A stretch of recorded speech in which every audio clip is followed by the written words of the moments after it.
కవితను అరెస్ట్ చేసింది ఈడీ అధికారులు. కవితను అరెస్ట్ చేశారు. సెర్చ్ వారెంట్ తో పాటు అరెస్ట్ వారెంట్ కూడా వచ్చింది. కవితను అరెస్ట్ చేశారు ఈడీ అధికారులు. దీంతో అక్కడ హై టెన్షన్ వాతావరణం నెలకొంది.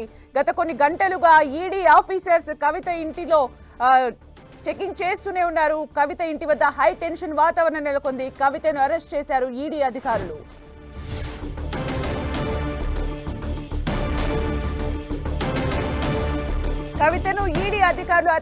కవితను ఈడీ అధికారులు అరెస్ట్ చేశారు. దీంతో అక్కడ హై టెన్షన్ వాతావరణం కనిపిస్తోంది.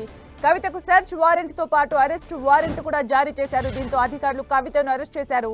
గత కొన్ని గంటలుగా ఈడీ అధికారులు అక్కడ విచారణ చేపడుతున్నారు, తనిఖీలు చేపడుతున్నారు. హై టెన్షన్ వాతావరణం నడుమ కవితను అరెస్ట్ చేశారు ఈడీ అధికారులు.